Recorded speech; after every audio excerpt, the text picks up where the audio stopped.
Yo, what's up guys, and welcome to another daily investment video. Today's quite a long one. I mean, we haven't had one up for like ages because I've been on holiday, but we're back with these daily for about 80 to 85 days, because that's until I'm on my next holiday. So, this one's absolutely massive, to be honest. I cover like marquee matchups with 4 teams. I cover the brand new team in the match day, a few goals to invest in them, and then I also talk about a bit of path careers. They're a little bit risky because, of course, it's like they don't form bang, one game and they're out, and they're also low.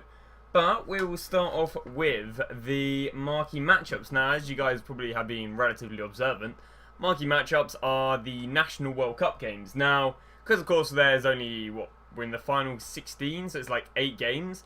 Not many of those games are not in the previous marquee matchups, because in the previous marquee matchups, I shall load it up right now, we have the likes of Nigeria, Argentina, Iceland, Croatia, England, Belgium, Panama, Tunisia. Well, Argentina's in one game, Croatia's in one game, England's in one game, and Belgium's in one game, which literally leaves us 4 games left.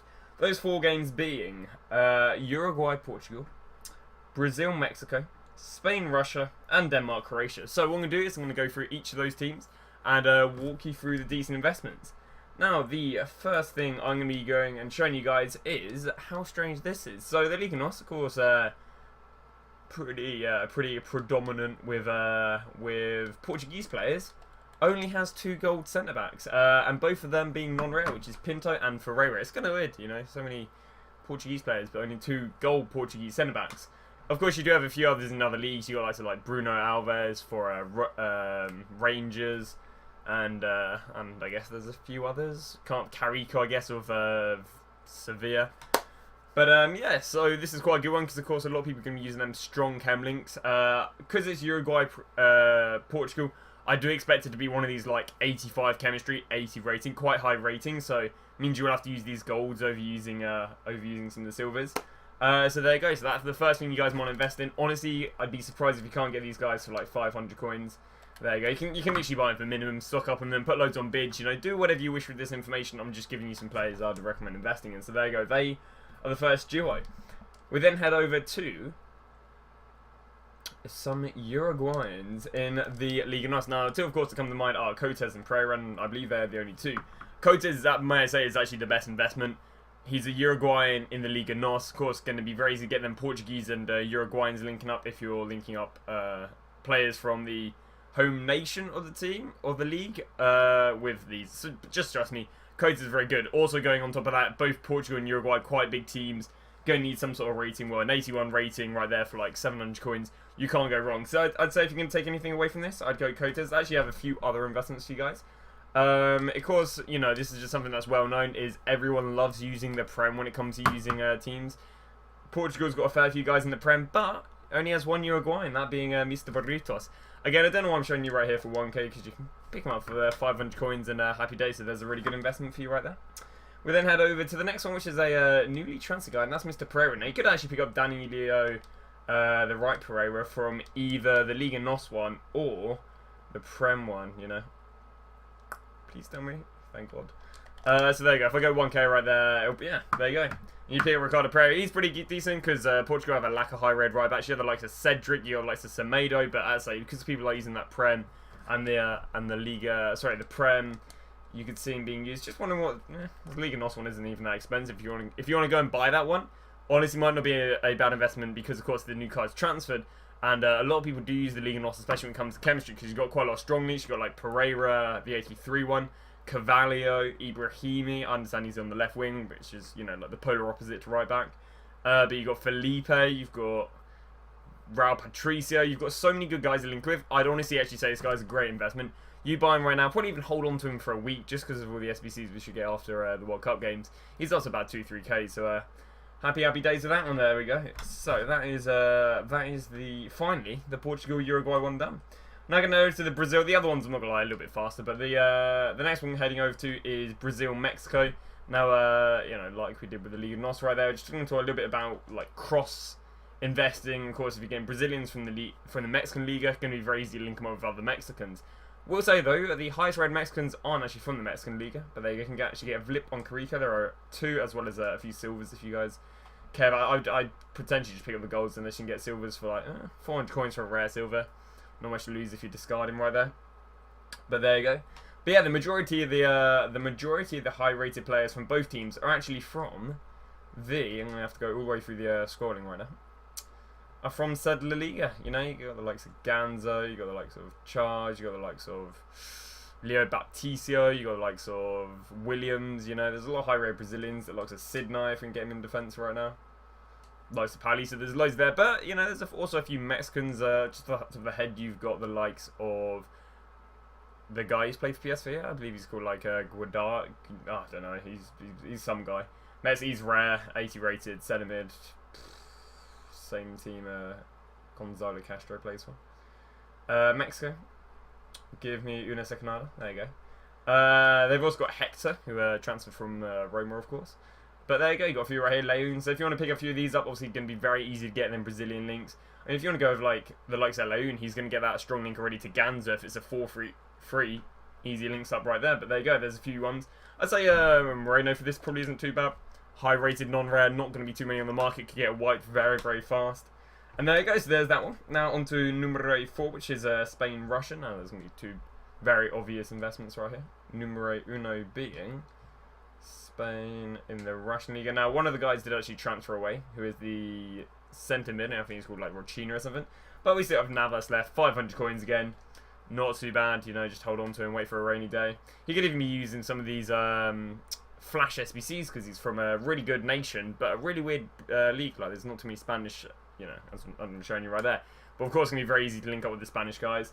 Now, one thing they might again need is quite a high rating, just because Russia have a few high rated. Spain, of course, have a plethora of high rated players. Is going to be Mr. Chevry. Chev, I don't know. He's having a good World Cup. You know the guy I'm talking about. This guy right here. I believe I could probably just search that. This guy right here, of course, he is one of the very little amount. I think he's probably one of a few Russians not in the Russian league. You know, the rest are being held captive under Putin. But yeah, you got Chevrolet who managed to leave. You know, I don't know if he's doing too amazing in this league, but he's not too bad. Of course, you're linking up Spanish and Russians. Hey, a Spanish in the Russian league sounds pretty good to me, especially as he gets a strong link to the likes of like Raul Costa, Bruno, Trigoceros. He gets a lot of good strong links as well, which can be pretty decent. Now, what else do I have written under this? I also have Russian left back. So Russian left backs, you know, there's not too many gold ones.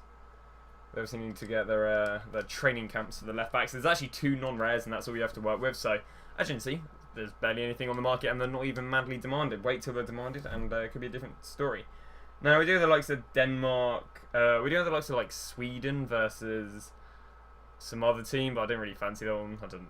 Oh no, I did. It was Denmark, Croatia. I thought about leaving it, but I thought, hey, let's look at the teams, and I was actually like, Denmark have a lack of high-rated players. So Croatia, of course, got quite a lot of high-rated players. I didn't actually go for any Croatians, but just a few names off right here: Brozovic, Karanik, Kalanick.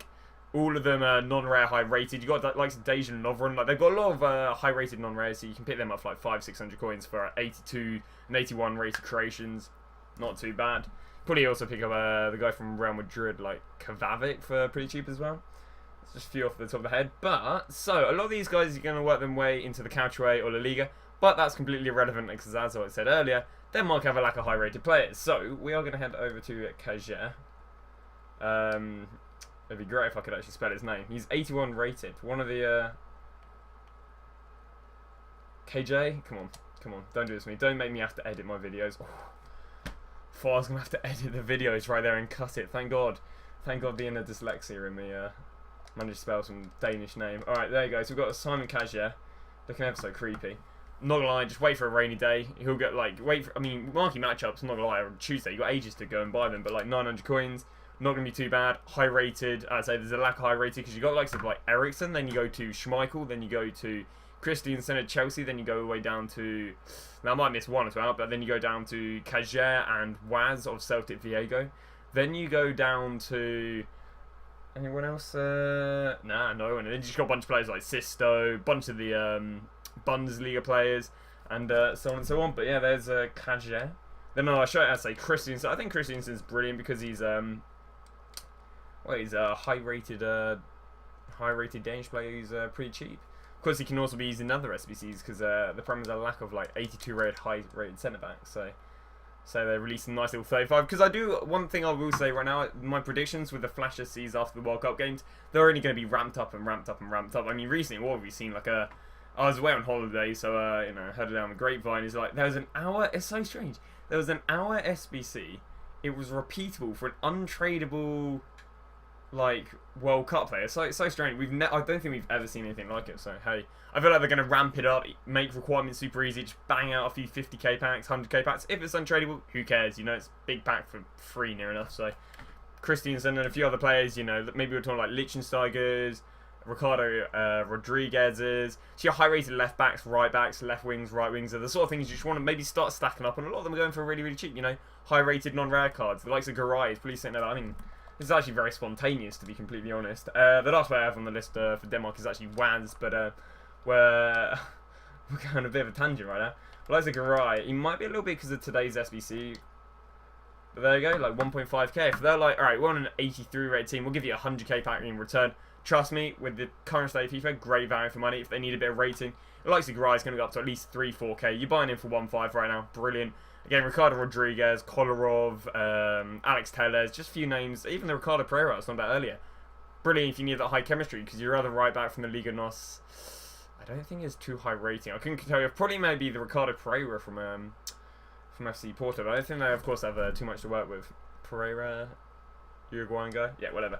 Alright, so now on the way to the next stuff. So, as you guys will know, EA did drop down the team of the group stage 3. I'll flash you an image up right here. This is the team. We got I won't try and pronounce all their names, but I'm basically going to just I'll walk you through on here rather than showing you the price on FIFA because it don't really hurt. But we got the likes of this guy who I really hope goes to the Prem. You know, I really hope he goes to the Prem because like I don't know, he's quite interesting. You know, the Korean League I feel like is a bit more of a ballet. You know, it's like we saw off of I know masculinity just shining through right there, but yeah, I don't know. You saw Korea off the Koreans. They're very, very. You know, it's almost like they've done a madness if they've got a yellow card. So I feel like they don't really foul each other much. So I don't know how this sort of guy, because he seems like quite agile, because he's quite a small goalkeeper. I think it'd be an interesting one in the Prem. You know, if you care whatsoever, feel free to put your opinion in. You know, I think my dad wasn't really. He was like, he'd get bullied. You know, poor guy. Well, he didn't think he'd do too well. But you got Thiago Silva. I haven't looked at Thiago Silva's price too much because it's probably already relatively inflated. We've got Gransvis, who's not bad because, of course, he's used for the Sweden SBC. If you can pick him up under 800 coins, brilliant. Rojo for his already priced in re-rated. Mini can buy Mina, but the only use I see of him is in the Colombia SBC for the Nations SC to get that SBC Vidal.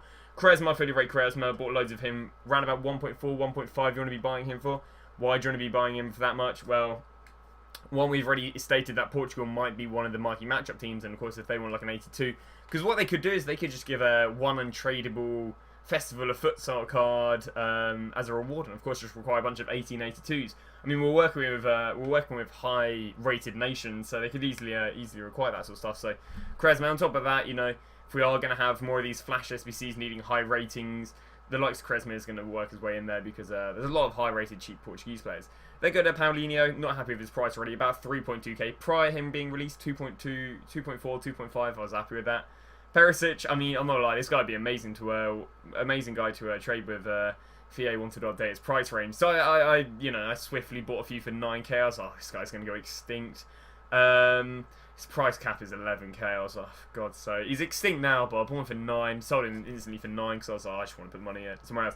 But enough about the rambling. So whereas Messi, hey, there might be good if there's like demand for them. I doubt they're that mad. These cards, if you guys don't know, aren't going to be in packs for 5 days. You have like 5 days. There's a lot of matches, you know. It's like that's near enough. Well, it is every round of 16 match. So what's that? 8 matches, 8 SBCs on top of any other promos. I mean, on top of Marquee Match-ups. Hey, that's like a lot of SBCs they could be needed in. I think it's 12.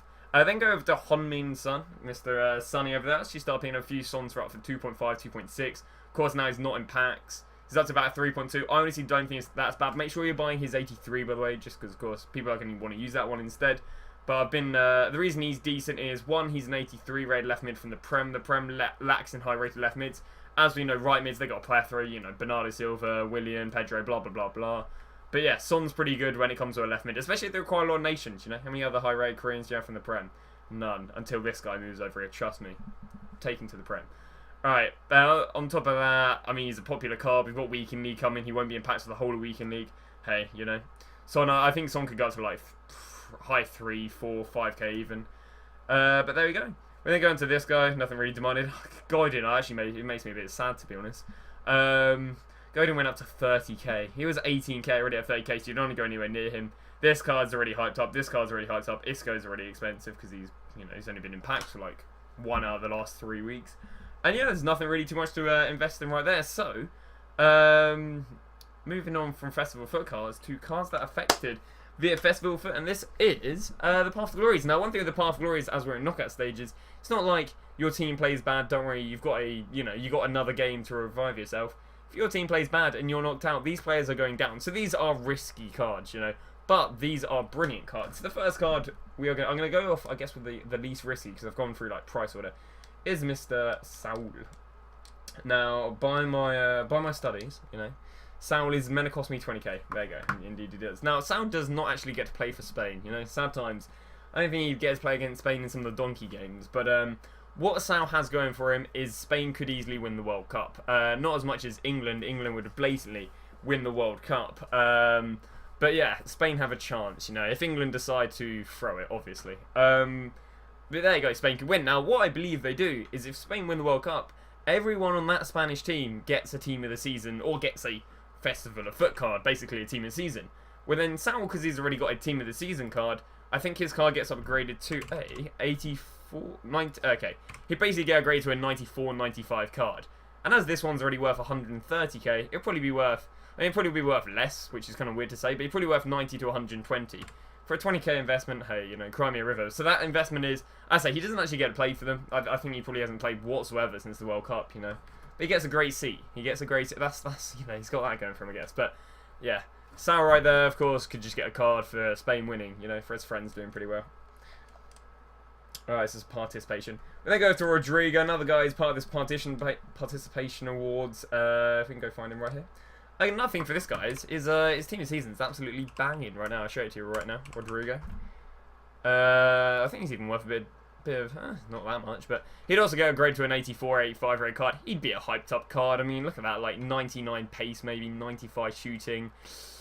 I won't talk too dirty, but he will have a very nice card. On top of that, even though he hasn't played any World Cup football yet, because they've been bringing on the likes of Aspas and other players. I know, an avid football fan, other players, so much football knowledge. But again, if they win the World Cup, on top of that, him being a striker, he has high influence under goals and assists. We're talking this guy gets a goal or assist. I mean, these guys are playing the likes of part-time farmers and chairmakers, Might as well be playing Sao Paulo while we're there. I'm joking, no disregard to whoever Spain's playing against. Until England, obviously then they're playing full-timers.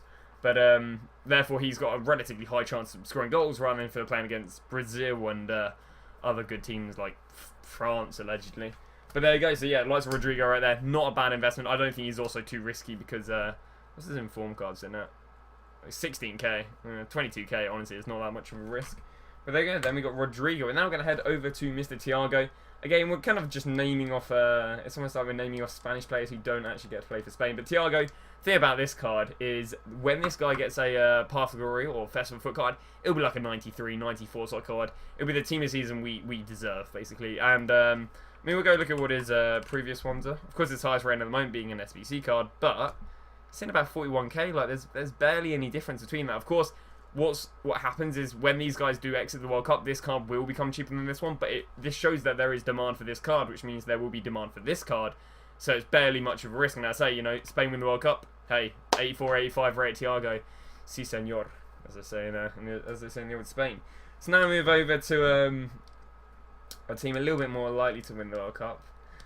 And that's England. So we've got the likes of Raheem Sterling. Now, I'm not really rating Rashford much as an investment. Don't really know why. I don't know. I prefer Sterling. I think Sterling's got more chance of missing shots from 3 yards than Rashford. Although I say that, but Rashford had a bit of a mare against Belgium. But yeah, so the nice thing about Sterling is he is a position change. This is just beautiful. So Sterling, don't get me wrong, he's already expensive in England. Yeah, alright, they're gonna win, but England could, because like Korea, we're fair players. So if we feel like the other team is playing better than us, sometimes we let them win. So basically means that England could let a team win at any point in the tournament. So problem with this is it's a bit of a liability, you know, if England decide to lose. I mean, basically he's going down like 20k. He will go back up because he is a cam card and he doesn't actually have any other cam special cards. But if this guy gets a team of the season, or sorry, if this guy gets a path to glory, I mean, one thing I'm saying, he's getting cucked 90k price range. He like, bro, this guy's easily going to go up to about 250k, 300k. He's a centre mid Sterling, like, and this one can actually shoot. Look at that, they give him 94 shooting. At the moment, he's in real life Sterling, but yeah, that's Sterling. So Sterling's a great investment. I say there's 20k risk on him, but I tell you what, the really flip if he's playing mad. Again, you could go for Rashford, but I don't know.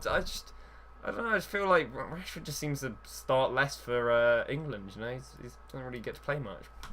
But yeah, you can also go in Rashford. I mean, Rashford's also a left mid, which I feel is a little bit less desirable than the Sterling, especially with Rashford already having this card. But there you go. So enough about that. We're now going to move on to the last guy. And he's not only the last guy on the list, but he seems to be the last guy that the Brazilian manager wants to play up front, and that is Mr. Roberto Firmino. Now, one of the main things when I was just looking at these cards to invest in, look at that. Look at this. That's a lot of money. That's 220k between this card and this card. And, I mean, what, there's 20k between this card, so it's like a 20k risk for a nice little 220k reward. Theming, you know, honestly, I'd say if he as well as him being an attacker, like is stated earlier, he scores goals. He's a lot more likely to score goals and get assists. I mean, I can actually even look what the... Can I look what the tree is? No, I don't have the tree on me right now. But, yeah, Brazil right there. I say they could get kicked out any time, but if he scores a goal, if he has like a match-winning performance, yeah, I mean, even if Brazil go to win it, this guy's going to get a 95 rated card and be very, very hyped up. So, this has come to the end to the episode. Hopefully you guys have enjoyed it. It's been very long, mainly because I've talked utter bollocks halfway through it about me wanting a Korean guy being in the Prem, and I think I tangent off to Garay and that lot. Hopefully you guys enjoy that though. You know, I don't want these videos to be like too scripted and like, I don't know, like just too cut up, you know. Like everything has to be perfect. Because I used to be like this when I was at the beginning. Everything had to be perfect. If I stuttered, if I did anything, I had to cut it up and oh dude, it just looks like I was a robot, you know. I kind of like this if I'm free flowing. Now though it may look less organised, it's like if I believe there's a good investment, I just tell you, you know, I just tangent off onto that. I would just say, just so you guys do believe there is a bit of planning. There you go. There's my ever so doctor's handwriting. It is in English, allegedly. But there you go. So I actually do write on my... Look at that. I put effort into these videos. You know, what I say is I put less time into effort into editing these. A lot more into like doing research. So I went through the Marquee Match-ups. I got all the current Marquee Match-ups, went through the tree. I then went and looked at the... I mean, these were investments I've made in my Road to Glory account, to be honest. And these were just cards I looked on Footbin. But there you go. It took me about, you know, it takes me time. But yeah, so hopefully you guys did enjoy the video. It's a very long video, unedited. If you don't enjoy this sort of way, I'm probably not going to edit it unless I could ever afford that. But thank you very much for watching. I'll see you guys tomorrow with a daily investment video. And also, there's my Road to Glory video where I've actually done a little bit of investing. So, hey, that might be an interest, you know. It is an interest. I'm telling you, it's an interest to you because we need to try and push that series. But yeah, thank you very much for watching. I shall see you guys tomorrow with another daily investment.